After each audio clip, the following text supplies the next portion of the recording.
Hello friends. आज आपन स्वागत करछि नुआ एक टॉपिक रे।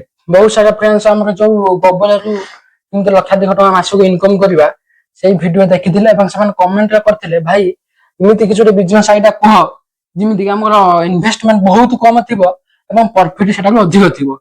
आउ सेही विषय आज मु गोटे नुआ बिजनेस टॉपिक नै के आइछि। से बिजनेस टे होछि सुखिला फूल एवं पत्र रु किमिति हम मासको लक्षाधिक टका इनकम करि परिया। तेणु चलते आम आरंभ करिया आज नुआ टॉपिक टी कौन ना सुखिला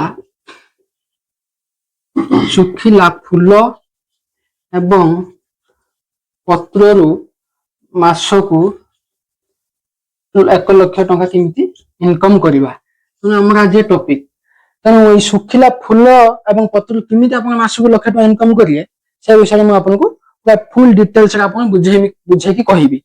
तेणु विषय कौन ना सुखिला फूल यही बिजनेस कौन दरकार मेन ना फूल आउ गोटे मेन ना रॉ मटेरियल कौन हो ना सुखिला पत्र।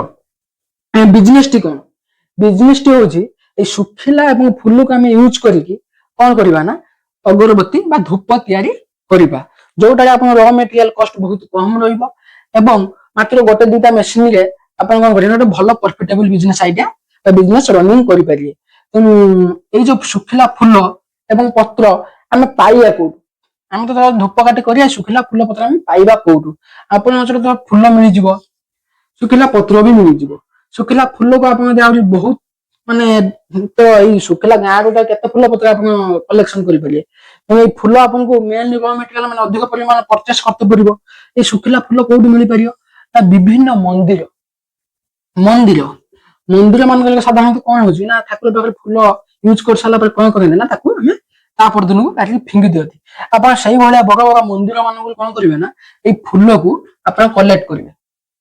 यहीपरी बिजनेस बहुत बड़ बड़ कंपानी कौन कर बड़ बड़ ट्रस्ट माने ठाकुर स्थान मान कौन कर फूल एवं बड़ बड़ जो जो फूल डेकोरेशन जो काम कर भाई मैंने दुकान कर सबुदिन फूल बिक्री होनी फूल भी वेस्ट होती से वेस्ट फूल को कौन कर कलेक्ट कर रॉ मटेरियल यूज करके अगरबत्ती तैयार कर मासको बहुत भल भाव प्रॉफिट कर फूल कौन कर मंदिर फूल दुकानी मान कौन करें ना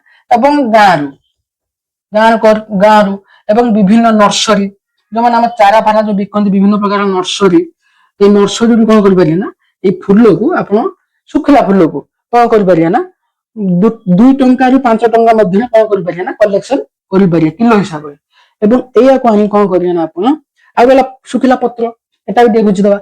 सुखिला पत्र माने कौन ना विभिन्न प्रकार जो गछ जो पत्र सब जो वेस्ट ही खसुची माने सुखी झरी पड़ची से वाला पत्र को कौन करबे ना आप कलेक्ट करिवे कौन करबे ना आप आनले जदि भी टिके कंचा थिबो किबा दर सुखा टाइप रो ताको आगो कौन करिवे ना खरार आगे भली की सुखाई देबे।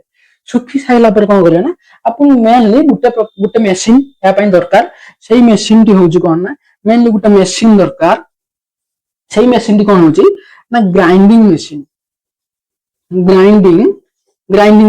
ग्राइंडिंग मेसिन टी अपन दरकार परियो कौन पई दरकार परियो ना फूल एवं पत्र कौन करिवे ना गुंड करिया अपन तो डायरेक्ट फूल को लेके अगरबत्ती बने देबे तो आपण पई कौन दरकार गुंड दरकार गुंड करबो किया ना ए ग्राइंडिंग मेसिन अपन आनी अपन मन चिंता होते भाई तो कहि देले फूल तो आमे नै आसनु पत्र भी कलेक्शन करनेनु मेसिन पाइम कोटु अपन तो जो आसुची जो हमर जो घर यूज से ग्राइंडिंग मेसिन तो अपन करि परियन ना कारण एटा कमर्शियल यूज हो इंडस्ट्रियल यूज हो तो इंडस्ट्रियल ग्राइंडिंग मेसिन दे अपन कौन करियो ना अपन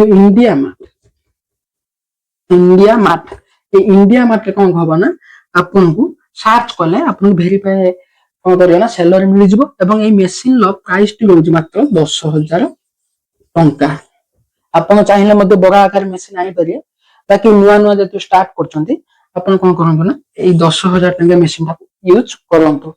ए 10,000 मेसिन अपन गुटे अपन करबैला तापर या कोन अगरबत्ती मेसिन अपन ओएलएक्स को चाहिए मध्य सेकंड हैंड मेसिन नै परिए किंबा अपन पाखरे यदि भलो बजेट होची अपन कौन करिए ना नुआ मेसिन जोटा हम 40 रु 50,000 भीतर अपन को मिल जिवो सेही वाला मेसिन गुटे कौन ना अगरबत्ती मेकिंग मशीन ମେସିନ ଆପଣ କଣ କଲେ ନା 40-50 ହଜାର ଭିତରେ କିଣିଲେ।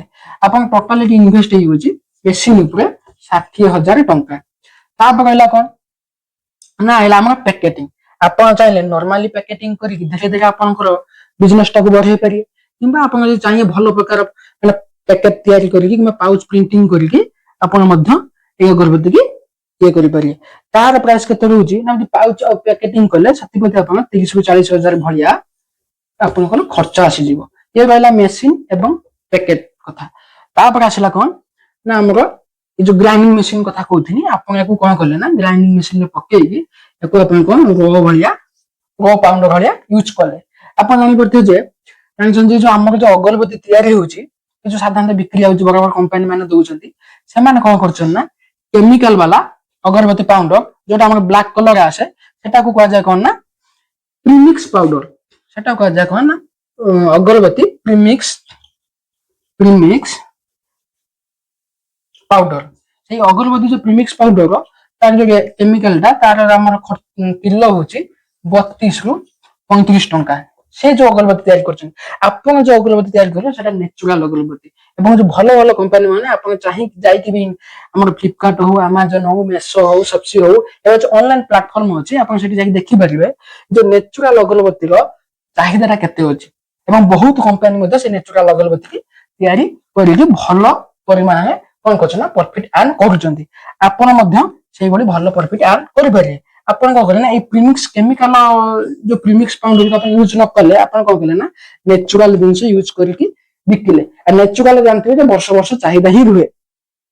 ତାପରେ ଆପଣଙ୍କର ଏ ତ ଆମର ଆସିଗଲା କଣ ନା ପାଉଡର ତିଆରି ହେଇଗଲା, ପାଉଡର ଟି ତିଆରି ହେଇଗଲେ ଯାହାକି ଆପଣଙ୍କର ବହୁତ 2-3 ଟଙ୍କା ଏଠି 30-32 ଖର୍ଚ୍ଚ ହଉଥିଲା ବେଳେ ଆପଣ ସେଇଆକୁ କଣ କଲେ ନା 5 ଟଙ୍କା ଖର୍ଚ୍ଚରେ ପ୍ରିମିକ୍ସ ପାଉଡରକୁ ତିଆରି କରିଦେଲେ। ଇଏ କଣ କରୁଛନ୍ତି ନା ଯୋଉ ବିଭିନ୍ନ ପ୍ରକାର କଲର ଯୋଉ ଆଡ କରିକି କଣ କରୁଛନ୍ତି ନା ତାକୁ ବିଭିନ୍ନ ପ୍ରକାର କଲର କରୁଛନ୍ତି ଅଗରବତୀ କି। କିନ୍ତୁ ଆପଣ କଣ କଲେ ଯୋଉ ସବୁ ଫୁଲ ଯୋଉ ବିଭିନ୍ନ ପ୍ରକାର ଫୁଲରେ ବିଭିନ୍ନ ପ୍ରକାର କଲର ଥାଏ, ବିଭିନ୍ନ ପ୍ରକାର ଫୁଲ ବିଭିନ୍ନ ପ୍ରକାର କଲର, ଏଟା ସାଧାରଣତଃ କଥା। ତେଣୁ ଆପଣଙ୍କୁ ଆଉ କଲର ଏଡ କରତେ ପଡିବନି। ଏଇ ଯୋଉ କଲର ଆପଣଙ୍କ ଯୋଉ ପଇସାଟା ଇନଭେଷ୍ଟ ହଉଥିଲା, ଯୋଉ ୟାର କିଲୋ 50 ଟଙ୍କାରୁ 100 ଟଙ୍କା ଭିତରେ ରହୁଥିଲା ବିଭିନ୍ନ ଭଲ କମ୍ପାନୀ ନେଇକି, ଆପଣଙ୍କ ଏଇ କଲର କଣ ହବ ନା ପଇସା ଟୋଟାଲି ଖର୍ଚ୍ଚ ହବାର ନାହିଁ। ଆପଣ କଣ ନା ନେଚୁରାଲି କଲର ପାଇଗଲେ। ଏଇ ଦୁଇ ପ୍ରକାର ଆପଣ ହେଇଗଲା। ଆଉ ରହିଲା ସେଣ୍ଟ। ସେମାନେ କଣ କରୁଛନ୍ତି ନା ଡିପ୍ ଅଏଲ ଏବଂ ଆମର ଯୋଉ ଆସେ ଯୋଉ ସେଣ୍ଟ ଯାହା କିଲୋ ଆପଣ ଜାଣିବ 1200, 1500, 2000 ଟଙ୍କା, ସେଇଭଳିଆ ସେମାନେ କଣ କରୁଥିଲେ ନା ଡିପ୍ ଅଏଲ ଆଉ ସେଣ୍ଟ ମିଶେଇକି ସେମାନେ ଅଗରବତୀକି ସେଣ୍ଟେଡ କରୁଥିଲେ। ଆପଣ ଯେହେତୁ ନେଚୁରାଲ ଜିନିଷ ସ୍ୱାଭାବିକ ବିଭିନ୍ନ ଫୁଲରେ ବିଭିନ୍ନ ପ୍ରକାର ବାସ୍ନା ଥାଏ, ଆଉ ଆପଣ ଯଦି ସେଇ ଖାଲି ବି ଚାହିଁଲେ ତାକୁ ବିକି ପାରିବେ, ସେ ବାସ୍ନା ବି ଦବ। କିମ୍ବା ଆଉ ଯଦି ଟିକେ ଭଲ କ୍ୱାଲିଟି ଦବା ପାଇଁ ଚାହୁଁଛନ୍ତି, ଆପଣ କଣ କରିବେ ନା ଯୋଉ ସେଣ୍ଟେଡ ପାଉଡର ଆଉଛି, ସେଣ୍ଟେଡ ପାଉଡର ସେଣ୍ଟ ଗୋଟେ ସେଣ୍ଟେଡ ପାଉଡର ଆସେ, ଏଇ ପାଉଡରକୁ ଆପଣ କଣ କରିବେ ନା ନେଚୁରାଲ ପାଉଡରଟା ସେୟାକୁ ୟୁଜ କରିକି ଆପଣଙ୍କ ଅଗରବତୀକି ଆପଣ ସେଣ୍ଟ ଦେଇପାରିଲେ। ଏଇ ଟୋଟାଲି କଥା କହିବାକୁ ଗଲେ ଆପଣ ଗୋଟେ ନେଚୁରାଲ ପ୍ରଡକ୍ଟ ମାର୍କେଟକୁ ଲଞ୍ଚ କଲେ, ଯୋଉଟା ୟୁନିକ ପ୍ରଡକ୍ଟ। ବହୁତ କମ ଲୋକ ଆମ ଇଣ୍ଡିଆରେ ସେ ବେପାର କରୁଛନ୍ତି। ଯଦି ଓଡିଶାରେ ମଧ୍ୟ ସେଟା କୌଣସି ମାନେ ବଡ ଫ୍ୟାକ୍ଟ୍ରି ବି ନାହିଁ, ଆପଣ ଯଦି ନୂଆ ଏକ ୟୁନିକ ପ୍ରଡକ୍ଟ ଆପଣ ଲଞ୍ଚ କରୁଛନ୍ତି, ତାହେଲେ ଏହାର ମାର୍କେଟର ଚାହିଦା ରହିବ ହିଁ ରହିବ ଏବଂ ବର୍ଷ ତମାମ ରହିବ। କାରଣ ଭାରତ ଯେହେତୁ ଗୋଟେ ଧାର୍ମିକ ଦେଶ ଏବଂ ଏଠି ସବୁ ବିଭିନ୍ନ ପ୍ରକାର ପର୍ବପର୍ବାଣି ୟୁଜ ହଉଛି, ଘର ଘରେ ଠାକୁର ପୂଜା ହଉଛି, ଅନୁଷ୍ଠାନ ବି ବହୁତ ଅଛନ୍ତି। ତେଣୁ ଆମର ଏ ଧୂପକାତିର ଚାହିଦାଟା କଣ କରିବେ ନା ବର୍ଷ ତମାମ ଆପଣଙ୍କର ରହିଲା। ଏବଂ ଆପଣ ଚାହିଁଲେ ଫ୍ୟୁଚର ମାନେ ଇନକ୍ରିଜ କରିବା ପାଇଁ ବିଭିନ୍ନ ପ୍ରକାର ଷ୍ଟେପ ମଧ୍ୟ ଗୋଟେ ନେଇପାରିବେ। ଯଦି ଆପଣ କଣ କରିବେ ନା ବିଜନେସ କେମିତି ଇନକ୍ରିଜ କରିବେ ସେ ବିଷୟରେ ଯଦି ଆପଣ ଗୋଟେ ମାନେ ଷ୍ଟ୍ରାଟେଜି ଏବଂ ତାର ଆଇଡିଆ କଣ ଲଗେଇବେ, କେମିତି ମାର୍କେଟିଂ କରିବେ, କେମିତି କଣ କରିବେ, ସେ ବିଷୟରେ ଯଦି ଆପଣ ଯଦି ଗୋଟେ ଟିପ୍ସ ନେବା ପାଇଁ ଚାହୁଁଛନ୍ତି ମତେ କମେଣ୍ଟ ବକ୍ସରେ କରିବେ। ବିଜନେସ ଗ୍ରୋଥ ବିଷୟରେ ଗୋଟେ ସମ୍ପୂର୍ଣ୍ଣ ଗୋଟେ ଭିଡିଓ ଆଣିକି ଆପଣଙ୍କୁ ଦେଇଦେବି। ଆପଣ କେମିତି ଆପଣଙ୍କ ବିଜନେସ ଟାକୁ ଗ୍ରୋ କରିପାରିବେ।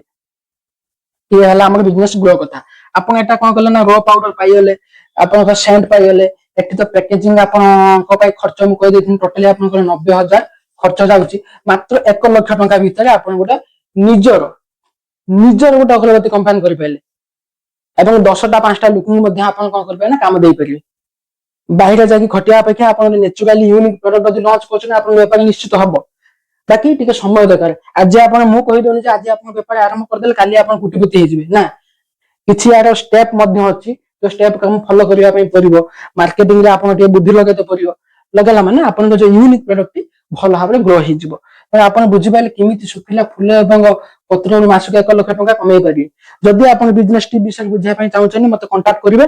ମୁଁ ଆପଣଙ୍କୁ ବିଜନେସ ମାର୍କେଟିଂ ଏବଂ ଷ୍ଟ୍ରାଟେଜି କେମିତି କଣ କରାହବ ସେ ବିଷୟରେ ଗୋଟେ ୟୁନିକ୍ ପ୍ରଡକ୍ଟ ଦେଇଦେବି। କିମ୍ବା ଆପଣ ଯଦି ଚାହିଁଲେ ମୋ ଚ୍ୟାନେଲ ଡିସ୍କ୍ରିପ୍ସନରେ এই ভিডিও ডিসক্রিপশনে ମୋ ନମ୍ବର ଆପଣଙ୍କୁ ଦେଇଦେବି। ଆପଣ ଚାହିଁଲେ ମୋ ସହିତ ଡାଇରେକ୍ଟ ଫୋନରେ ବି ଆପଣ କଥା ହେଇପାରିବେ। ଏ ବିଷୟରେ ଆମେ ଆଲୋଚନା ସରିଲା। ଏବଂ ଆଉ ଗୋଟେ ଜାଗା ରହୁଛି ମେନଲି ପଏଣ୍ଟ। ମେନଲି ପଏଣ୍ଟ କଣ ରହୁଛି ନା ଆପଣ ଅନଲାଇନ ମଧ୍ୟ ସେଲ୍ କରିପାରିବେ। ଅନଲାଇନ କେମିତି ସେଲ୍ କରିବେ? ଯୋଉଭଳିଆ ଅଲଗା କମ୍ପାନୀ ମାନେ ଇଣ୍ଡିଆ ମାର୍ଟରେ ଆମର ଯୋଉ ଫ୍ଲିପକାର୍ଟ ଆମାଜନ ସପସି ହଉ କିମ୍ବା ଆମର ଯେକୌଣସି ଅନଲାଇନ ଆମର ଇ କମର୍ସ ସାଇଟ୍ ଅଛି ସେମାନେ ମଧ୍ୟ ବିକୁଛନ୍ତି। ଆପଣ ମଧ୍ୟ ସେଠି ଯାଇକି ଆପଣଙ୍କ କମ୍ପାନୀ ନେମ୍ ରେଜିଷ୍ଟର କରିକି ଏଇ କଣ କରିବେ ନା ଏଇ ଯୋଉ ଆପଣଙ୍କ ନେଚୁରାଲ ଅଗରବତୀ ବିକିବେ। ସେଠି ପ୍ଲାଟଫର୍ମ ମଧ୍ୟ ବିକିଲେ। ତାପରେ ଗୋଟେ କଥା ଆପଣ ବିଭିନ୍ନ ପ୍ରକାର ଭେରାଇଟି ବି କରିପାରିବେ। ତ ଯେ ଆପଣ ବିଭିନ୍ନ ପ୍ରକାର ଯୋଉ ମୁଁ ଭେରାଇଟି କଥା କହୁଛି ସେ ଭେରାଇଟି କଣ ଅଲଗା କମ୍ପାନୀ ମାନେ ଅଦର୍ସ କମ୍ପାନୀ ମାନେ କଣ କରୁଛନ୍ତି ନା ବିଭିନ୍ନ ପ୍ରକାର ସେଣ୍ଟର ଧର କେମିତି ନା ଚନ୍ଦନ ଆମର ଗୋଲାପ ଆଉ ଜସ୍ମିନ ଏଇଗୁଡା ଯୋଉ ମାନେ ବିଭିନ୍ନ ପ୍ରକାର ଆପ ମାନେ କରିକି ବିକୁଛନ୍ତି ଅଲଗା ଅଲଗା ସେଣ୍ଟର କରିକି ଆପଣ ମଧ୍ୟ ତ ଫୁଲ ତ ଆପଣ ନେଚୁରାଲି ପାଇଲେ ସେଇ ଫୁଲରୁ ବିଭିନ୍ନ ପ୍ରକାର ଭେରାଇଟି କରିକି ମଧ୍ୟ ଆପଣ ତାକୁ ମାର୍କେଟରେ ସେଲ୍ କରିପାରିବେ। ଆଶା କରୁଛି ଆପଣ କଣ ନା ଯେ ଶୁଖିଲା ଫୁଲ ଏବଂ ପତ୍ରରୁ କେମିତି ମାସକୁ 1 ଲକ୍ଷରୁ ଅଧିକ ଟଙ୍କା କମେଇ ପାରିବେ ଏ ଆଇଡିଆ ବିଜନେସ ଆଇଡିଆ ଭିତରେ ଆପଣ ବୁଝିପାରିଲେ।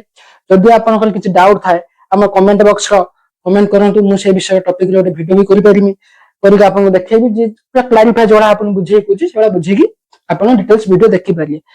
ଆଉ ଗୋଟେ କଥା ରହିଲା କଣ ନା ଆପଣଙ୍କ ପାଇଁ ମୁଁ ଏତିକି ପରିଶ୍ରମ କରୁଛି ଆପଣ ଚ୍ୟାନେଲଟାକୁ ସବସ୍କ୍ରାଇବ କରୁନାହାନ୍ତି। ଯଦି ଆପଣଙ୍କୁ ମୋ ଭିଡିଓରେ କିଛି ଶିଖିବା ପାଇଁ ମିଳୁଛି ବା କିଛି ଜାଣିବା ପାଇଁ ମିଳୁଛି ପ୍ଲିଜ ଦୟାକରିକି ମୋ ଚ୍ୟାନେଲଟାକୁ ଜଷ୍ଟ ଟିପକୁ ସବସ୍କ୍ରାଇବ କରନ୍ତୁ ଏବଂ ଗୋଟେ ଲାଇକ୍ ଦିଅନ୍ତୁ। କାରଣ ଆପଣଙ୍କ ସବସ୍କ୍ରାଇବରେ 1 ଟଙ୍କା ପଡୁନାହିଁ କି ଲାଇକରେ ବି ଟଙ୍କାଟେ ପଇସା ଖର୍ଚ୍ଚ ହଉନାହିଁ। ଯଦି ଆପଣଙ୍କର ଗୋଟେ ଲାଇକ୍ ଆମକୁ ମୋଟିଭେସନ ଦବ ଯେ ଆମେ ଆଗକୁ ଏଇଭଳି ବିଜନେସ ଆଇଡିଆ ହଉ କିମ୍ବା ୟୁଟ୍ୟୁବରେ କିଛି ପ୍ରୋବ୍ଲେମ ହଉ ଆମେ ସେଇ ବିଷୟରେ କଣ ନା ସବୁ ଭିଡିଓ ନେଇକି ଆସିପାରୁ ଏବଂ ଆପଣଙ୍କ ସମାଧାନ କରିପାରିବୁ। ରହିନି ଆଶା କରୁଛି ଆପଣଙ୍କୁ ଦେଖାହବ ଏକ ନୂଆ ଭିଡିଓରେ।